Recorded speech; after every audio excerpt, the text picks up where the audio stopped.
Welcome to the Susan Lopresti Wellness Mind, Body, and Soul podcast. Today's guest, I'm super excited for. Her name is Terry Bean, and she's a woman whose life has been guided by optimism, reinvention, and the belief that magic can be found in every chapter of life. Terry has always viewed the world through rose-colored glasses, seeing beauty, possibility, and transformation where others may only see challenges. That perspective began early when she played Mother Nature in a fourth grade school play, walking onto a dark and messy stage and leaving it transformed in beauty. It became a symbol for how she would move through life with compassion, curiosity, and hope. After studying communications and marketing at the University of Harvard, Terry built a successful career spanning Manhattan, Connecticut, and Florida. She helped launch a thriving property management company, later earned her broker's license, and purchased her own real estate company. Like many, she faced the challenges of reinvention after the 2007 crash, exploring new ventures while staying rooted in her creative spirit. In 2014, Terry wrote a magical story that she knew one day would come to life. That story became Abracadabra, a reflection of her heart, imagination, and the belief in the power of perspective. Terry is in a quieter and deeply meaningful season of life, back in New York, caring for her mother. She now feels called to bring simplicity, joy, love, and laughter into a world that often feels complicated. Join us for a heartfelt conversation about resilience, reinvention, embracing life seasons, and finding the magic that's been with us all along. Without further ado, Terry, welcome to the podcast. I'm so Thank you. excited to have you here today. Thanks, Susan Lopresti. I am excited to be here with you and looking forward to sharing some gems with your audience. In reading your bio, you said that you always believed in magic and have seen life through rose-colored glasses. I think that is so beautiful, and everyone should live like that. Where did you think that perspective first came from? It's a great question, actually, and I do get this often. And I realize that there were a couple of things. Not only me being on stage in fourth grade and being in that play where Mother Nature, dirty, filthy, horrible world, polluted, and then I end up at the end with the rose-colored glasses on where I say I never take them off. Though I really believe that it was rooted in the family I was born into. So I was born into a family that back in 63 was blended. Now it's called blended, but back then I don't even think the term was known. Right? So a blended family where I have two parents who are coming in with respective children and divorces, and then they have me and I'm their only child. So now I'm their child with just a little bit of pressure to be that sunshine child. And I took that mediating place in the family where I just wanted peace. I just wanted happiness. And I think that's where it came from, because I was always that person, that go-to in my family that just made it lighter and made it more loving and kind. Now, you wanted peace and happiness in your family. Were you in that kind of an environment that everything was peaceful and happy, or Oh, you? yeah, no, not when you have kids from other families and Yes. divorces. And yeah, so I would come home, and I think that's where some people, when they read Abracadabra, they go, oh, Danny is you. And I realized back in January, and this is what happens with authors, sometimes we don't even realize that we're writing about our own selves. And I think I realized when I saw Danny running from the house because the parents were arguing and she's looking for a favorite spot. My favorite spot was my bedroom.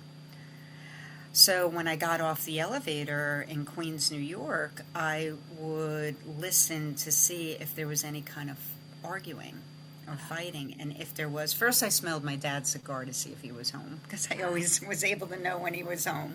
And secondly, or pipe, because he went back and forth.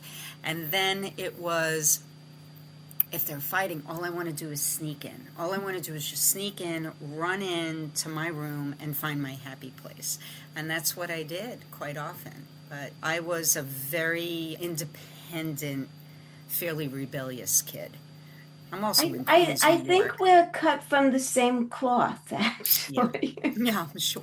Because I you're hear the New just York saying, accent in you for yes, sure. I grew up in Brooklyn There and you then go. I moved to Bayside when I got married 40 years ago, and I've been in Bayside ever since. But Oh, growing up, I was the same way. I was always in my bedroom. I would play. I had a brother who's a little bit older than me, but we had nothing in common as far as right. playings and stuff like. So I was always by myself. And yeah, I think we're cut from the same cloth. Anyway, you often reference that your fourth grade role as Mother Nature. Why has that childhood memory stayed with you for so many years? I loved the teacher, Mrs. Lieber, and I still remember her name. It's not like we always remember all the names of our teachers, but I think just the experience of it. Mom always wanted me to be an actress. That was not happening because all I could think about is Brooke Shields and her mother back Oh, then. And yeah. I said, oh, my mother's going to be Brooke Shields' mother. And there is absolutely no way I'm dealing with that because I was already dealing with some overwhelming, and that's Yeah. what created that independence and that kind of rebellious piece to me. Yet I'll just say that it stuck with me because it was a fun experience for one, and I enjoyed it. I had a lot. It was nice to be like the center of attention in school. I mean, I go back because I'm here in Queens now, by the way, in Whitestone, so I'm down the road from you, by the way, Yes, down Susan. the Look block, who's down practically. the block. We drink the same water. But anyway, I go now to PS 193. That's where I went to school because Oh, I'm a poll worker. Actually, that's how Danny's name came, believe it or not, in my story Abracadabra, because a woman came up to me with her license when I was poll working and she said, "Hi, I'm Danny," with an I. And I looked at her and I said, "That's it." Now, I already had names in my head. When I first wrote the book, had a name, but I wanted to change it. And there you go. And there's the Danny name. But I stare at that little, the little auditorium now. It's like this tiny auditorium from my view and my lens now. right. And it's just incredible. It's really so funny how life comes full circle on so many things as you're experiencing different things through life. It's really fun. It's very Yeah. fun. Yeah, It's yeah. interesting. How has your optimism helped you navigate so many different chapters of life, right? Everything is unique and new people come into your life and then they leave. How do you manage all of that? How do you stay optimistic? I got this question from a very close friend of mine, and I looked at her and I waited about 30 seconds, which, as you could imagine, is a very long time, and I won't do that here. But nowadays, 30 seconds is really long. And I just looked at her and I said, "What's the alternative?" Very true. So, for me personally, we're on this planet for a very short time, Susan, and we have the ability as human beings to have a perspective, no matter what's in front of us, that feels good to us. That we look at it and we create the gift out of whatever it is. There is a gift to everything. And if for some reason you can't find that gift at that moment, then instead of staying in that negative headspace, where you almost sense yourself going down, as I call that, rabbit hole and Yeah. spiraling out, you distract yourself. You go out into nature,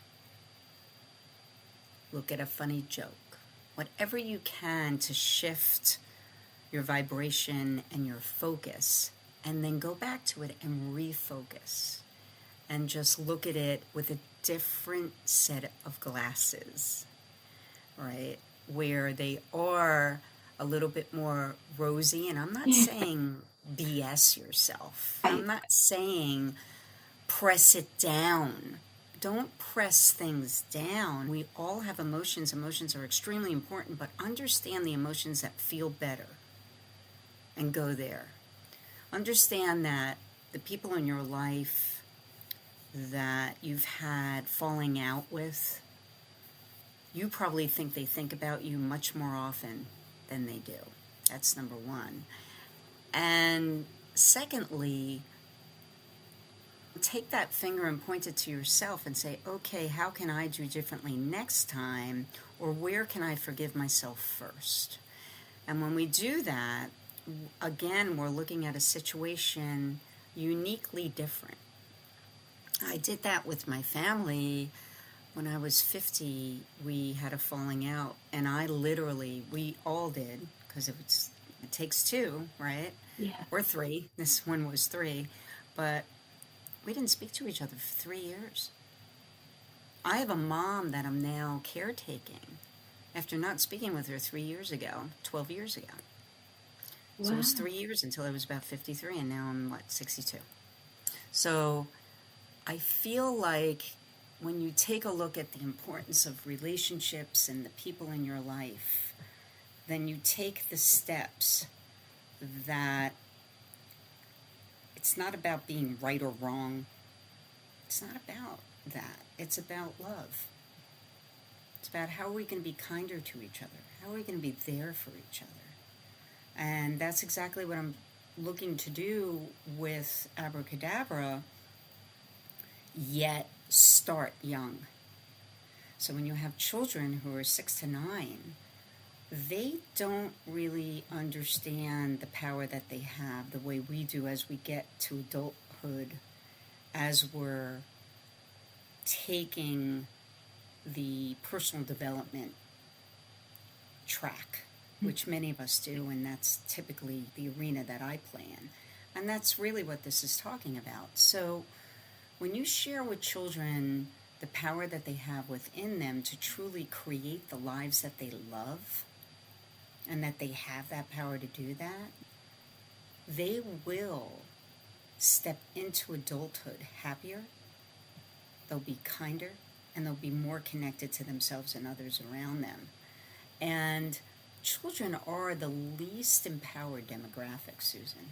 I don't know if you were aware of that. So, yeah, I'm thinking of that right now as you're speaking about this. Yeah, they really are. Yeah. So to do this with a child and to empower them, and you and I know things like mantras. We know things like affirmations. Kids don't know that yet. So when you get in front of them, and I have a whiteboard I work with, and I work with a puppet, Professor Wisely, and we talk to the kids about how they want to feel when they wake up.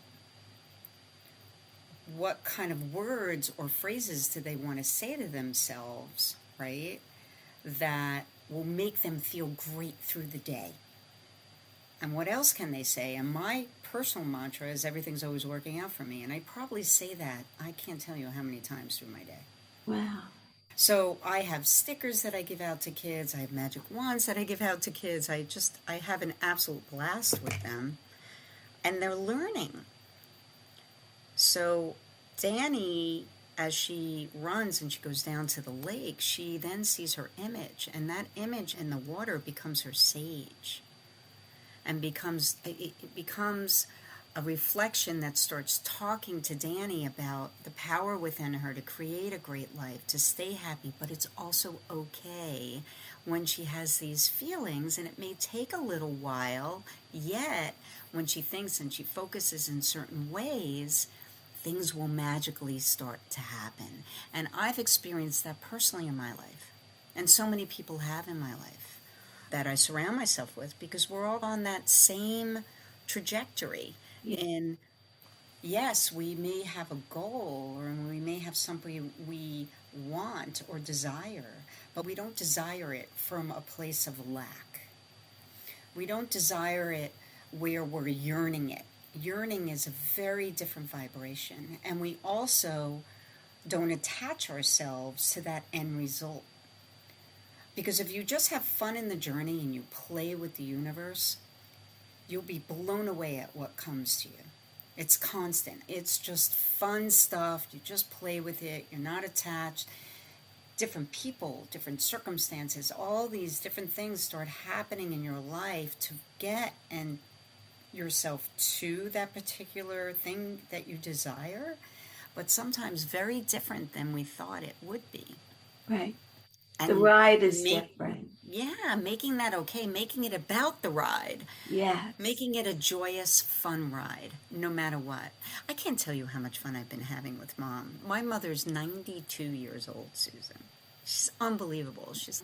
And what I've done and created in this space for us is laughter.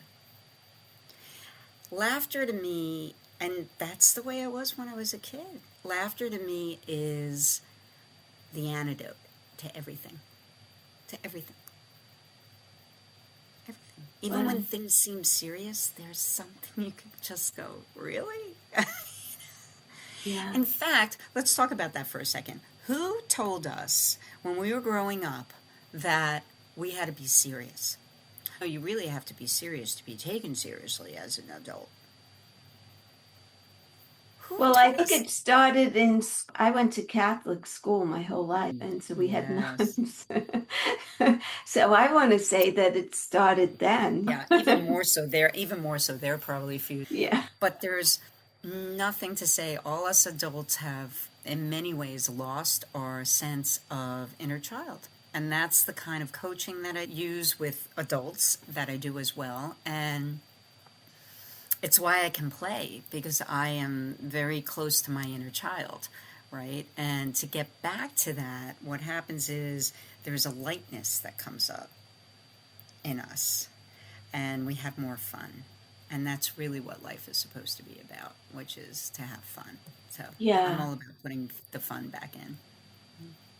But let me ask you something. Many people struggle with life changes that happen unexpectedly.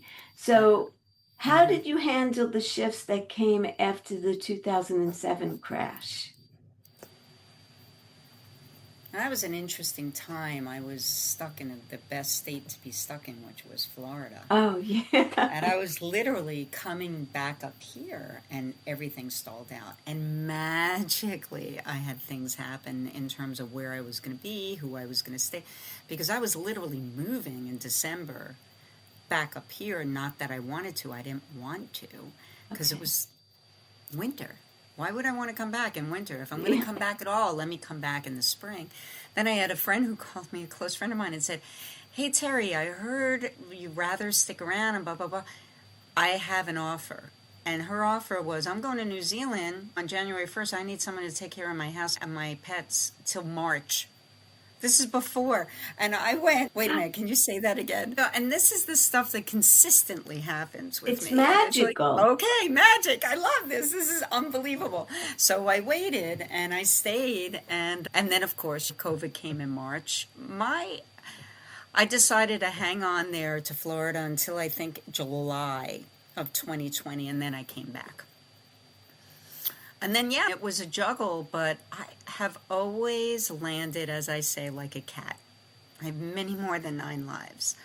I think more recent, Susan, I had a friend who unfortunately took her life. And this is my very best friend.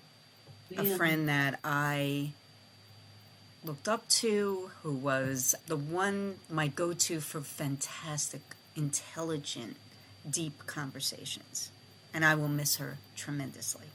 So, do tears come up? Absolutely. Do I allow myself those tears later on? Absolutely. But if I'm in the middle of a podcast or something, I'm not going to start to become hysterical crying, right? But if you don't think that I don't have those moments, of course I do. But you allow those emotions and then you move through. Because we're living in the now. My life is right now. My life is right now as I'm talking to you, Susan. I don't know what's going to happen when I step off this chair. So make it fun now. Be super present in everything that we do, especially when we're talking to another individual. Listen more. Look them in the eye. AI is coming up, and it's very interesting right now because I really believe it is going to cause a surge of people needing each other more. Absolutely. Needing face to face, needing touch, needing all these things. That we may end up yearning for. But I feel that it's really important to start now. And if we could start sharing with kids early on that other people's opinions of them are not as important as their own opinion of themselves. That's a valuable lesson. So, my. But how do you do that? So you have to build their self-esteem. You have to build their self-trust, right? And their self-talk. You have to do all these things to build that little person, right? Start building them up so they're not always in social media looking for those likes.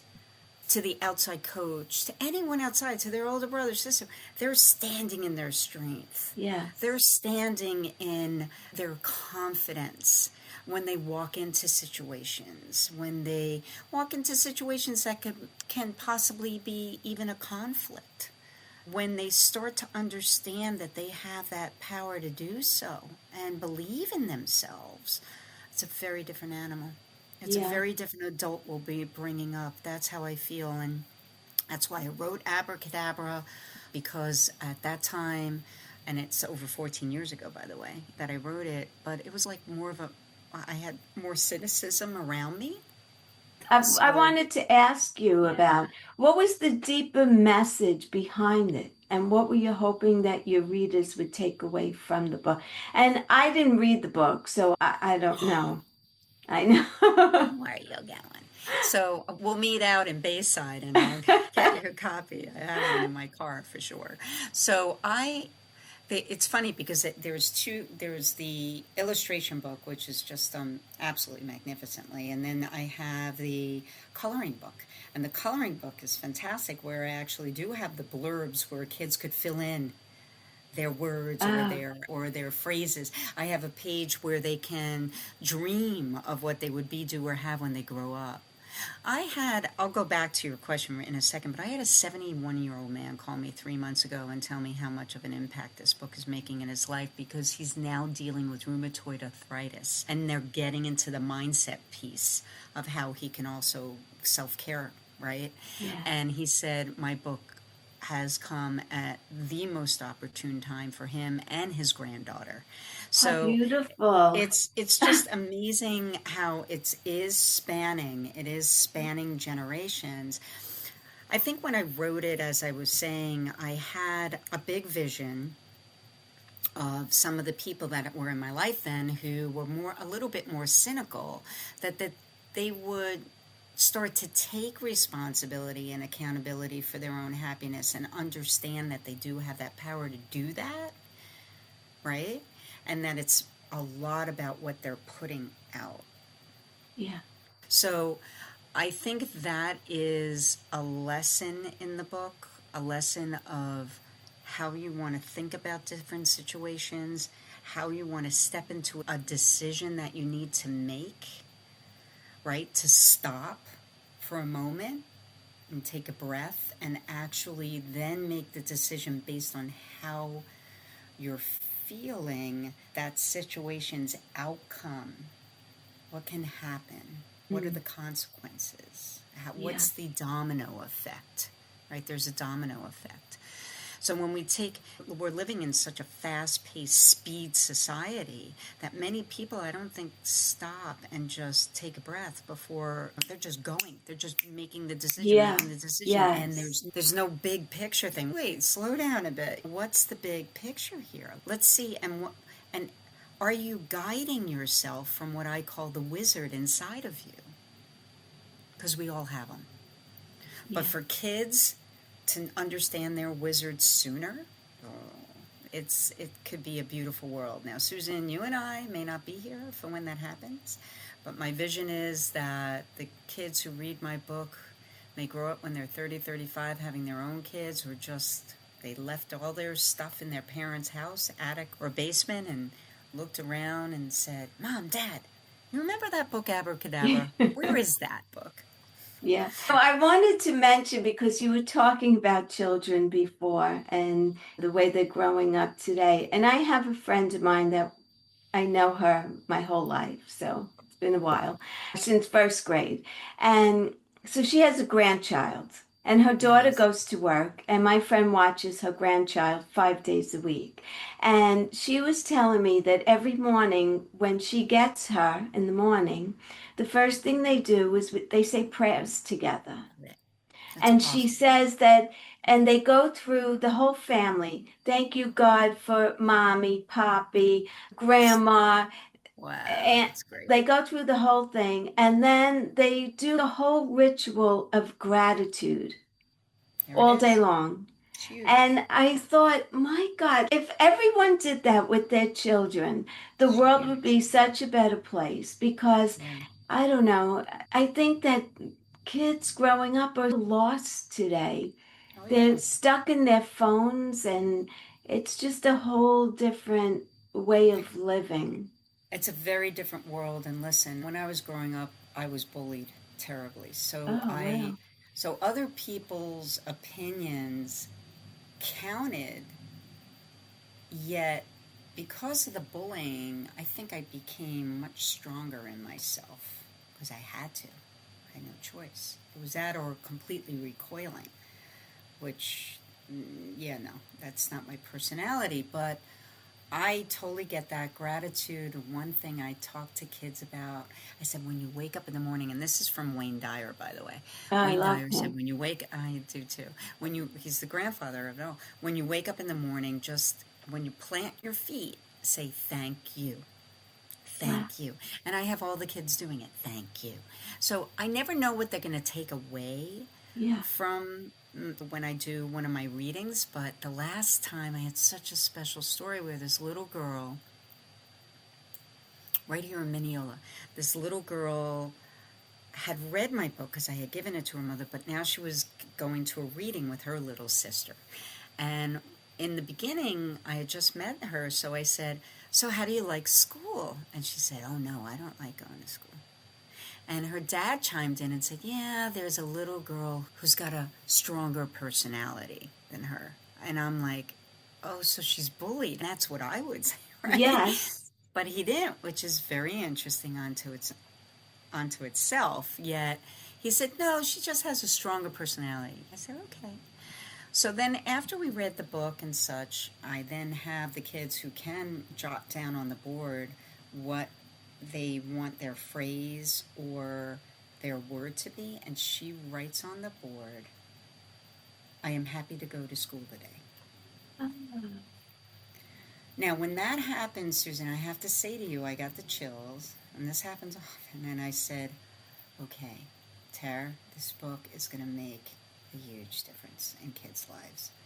And I really believe that. So what I'm doing with Abracadabra, interestingly enough, I'll announce it here, the first announcement I'm making about it, but it's coming out soon, and I'm going to be having a website for kids that's extremely interactive called the excellent. innermagicclub.com. And it's going to be absolutely tremendous. It's going to have all of these activities for the kids to bring up their self-esteem. They could literally put themselves into the story and be the story. It's going to be really working with the technology that we have today to empower us. Instead of AI being something that's not empowering, there's a way to use it. We're the ones Yeah. that are feeding it, right? So let's Yeah. use it to our Yeah. best interest. And I Yes. want to do that for the kids. And the kids are at that cutting edge with technology. I'm working with a person who's been around for a long time in it. So he really has a handle on things. And we're both excited. There's someone who just met me 3 weeks ago and is impacted by the mission that he's extremely excited to do all this work for the kids. We all That's want to leave beautiful. the world a better place, and this is one way to do it. Yes, absolutely. We need to do that. We need to Yeah. do that. I want to switch gears for a moment and I want to talk Sure. about women in midlife for a second. Please. So I'll consider us in midlife. I'm older than you, but that's besides the point. And so you're right now navigating caregiving to your mom. And I'm actually in the same position, but not as quite because my mom is going into assisted living. Ah. And Mhm. so we're navigating that whole process and all of that. But how does rediscovering yourself at this point, and how do you feel about seeing your mom going through her stage of life and knowing that we're the next generation to go through that as well? What wisdom can you share with women who are experiencing that right now? Because I know I am, and you are also. So there were a couple of things that have really helped me to navigate, using the word, my life right now. Okay. As caretakers, we can take it on thinking that we're missing out on life, on our own lives, right? Yeah. How am I going to date right now? Who's going to date me? This kind of thing. Or you walk into your days, you care for the person that you love, you hold their needs at the top of the list, yet you have to create the boundaries and the agreements with them so they know. So it's like I got on this call right now. Mom's inside, by the way. And I say, Mom, I'm getting on a call right now. I said, so please no knocking. Because she'll just knock and say, where are the nuts? And she's just a piece of work. She'd probably sell more books than me, quite frankly. She's just so fun, but real personality. So I think it's looking at that, right? Focus on the things that you enjoy about this person that you're caretaking more than the things that you don't like, right? And the things that you don't like, try and have a little bit more fun with those things that you don't like. Because if you do, everything will just feel a lot lighter. Everything will just flow better, right? Yes. Listen, there's plenty of stuff that goes on with Mom and I that I'm her daughter. Come on, we all have our daughter-mother crap, right? But the bottom line is that I don't want to focus on that right now. I don't want to. When I first came into this, I did. And especially at the age of 20, 25, 30, 50, when I stopped, it was judgment. Judgment, walking in, how do you live like this? How do you think like this? I can't believe you don't think like this. All of this judgment, right? No. Mom is 92 years old. If your mom's 75 years old, I don't care what age, she's doing the best she can. She's living her own journey. Let her. And that's what I decided. My mom sits Great home all advice. day and all night watching TV. All day and night. And I sit there and oh my God, she hasn't left the house, by the way, in well over 6 months. Same life every day. Walking from the bathroom to the kitchen to the bedroom. But she makes herself happy. I've had conversations with about it. She said, listen, this is my life. This is the way I want to live. Great. That's it. Yeah, that's excellent advice because my mom and we butt heads a lot. And she's going to be 91 in June. And the reality is that I don't know how much longer she will be on this earth. And yeah, it's a challenge. No But doubt. But the I have to stop looking at it as challenging and start thinking about it as an enjoyment and to embrace while I absolutely. still have her. That's the gift, Susan, right Yes. there. So the gift is that I do have her. It's amazing. I just went out with her. I said, Mom, 2 weeks ago, I said, and I bought these tickets a while ago because I overheard her in a conversation. She wanted to see Just in Time in the city. And I surprised her with this stuff a lot.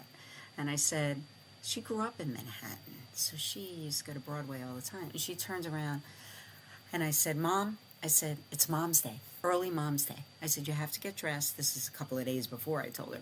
I said, and we're leaving at 11. She goes, where are we going? I said, I'm not telling you. And I pulled up. She said, we're not seeing Wicked because it's in the same. I said, no, I know that's not it. Just in time. She got so excited. She had such a blast. She has so many stories. And that's the other thing. Let's be more inquisitive. Elderly people have incredible experiences to share. Beautiful, incredible experiences. Yesterday I said to my mom, this was really funny actually, that came out of my mouth. I said, Mom, do you think you can tell me some stories that maybe you haven't told me before? She says to me, I don't know. I don't know what they are. So what did I do? I asked. Yeah. So I asked a couple of questions, and it brought out a story in her that I had not heard before. And I have her recorded in some cases, and I will ask her again. I've been around my home where she has art from all over the world in this home as well. And I said, okay, we're going through the living room. I want to know where every piece came from. And I have a whole video. Very nice. Right? We have the opportunity to get to know the people in our lives, young or old, and be more interested in them. And right now we're living in a society that's very much, I want to talk about myself, I want to be the right one, I know what's on Google, I know what's right or wrong, and it's a kind of a one-up society continuously, instead of just listening and having a good time. And I think when we listen to others, we'll actually get more respect as well, right? We're not trying to talk over them. We're not trying to, and that happens also with our moms. When I have dinner with her at times, I just leave the phone in my room. I don't put it on the table. Yeah. It makes a big difference. It makes a really big difference. Absolutely. Yeah. Terry, leave us with some final thoughts. For a woman in midlife, what do you have to say to us? Stop chasing. Elaborate on that, please. Enjoy the moments we have and stop chasing, whether it's the body. But listen, I'm into facial creams. I'm into all this stuff, right? But it's the body. Oh my God, I'm not going to be in a bathing suit body. It's okay. Yeah. It's really, accept yourself. Enjoy the moment. Stop thinking. I think for me, it's about, I'm not trying to be someone I'm not so I can get a different response, because that's putting way too much power in the other person's pocket in terms of what they think of me. This is about what I think of myself, right? So build our self-esteem so much that this is about enjoying my 60s right now and having a blast and empowering the young and the old to think a bit differently about their lives through it with grace and enjoyment, which is an I-N instead of an E-N. Love it. Love it. Thank you, Terry. You're Terry, welcome. it was a pleasure to meet you. As I always. wish you the best with everything that you're doing with Abracadabra. It's going to be great. I know it. Thank you Your so new much. website. Please share that with me when it's up and functioning. Absolutely. Because a lot of my audience are midlife women and they have grandchildren. Yeah, And a lot of exactly. them are watching their grandchildren while the moms Yeah. and dads are at work. They So, can coordinate with me at any time. Go to terrybeanauthor.com, and if they want, and that's TerryBean, fun name to go through life with. But they can contact me there, and I'm happy to do a children's book reading for birthday parties, for anything, any kind of school. I'm happy to do that. Happy. I really have a lot of fun with it, and the kids enjoy it too. that's beautiful. Okay, Okay. we'll end there. Thank you so much. Thank you, Susan, so Okay. much, and thanks to your audience. Bye. Terry, thank you so much for joining us today and for sharing your beautiful heart, wisdom, and inspiring journey. Your story reminds us that life is filled with many chapters, and no matter what season we are in, we always have the power to choose our perspective. I love how you've shown us that magic isn't just something found in fairy tales. It can be found in resilience, reinvention, love, caregiving, laughter, and in seeing beauty even through life's challenges. To everyone listening, may this conversation inspire you to put your own rose colored glasses on and remember that joy, hope, and possibility are always available to you. Thank you for tuning in to Susan Lopresti Wellness, Mind, Body, and Soul. If today's episode touched your heart, please share it with someone who may need this message and be sure to subscribe so you never miss another episode. Until the next time, keep healing, keep growing, and keep believing in the magic within you. Thank you again for listening. Have a beautiful rest of your day.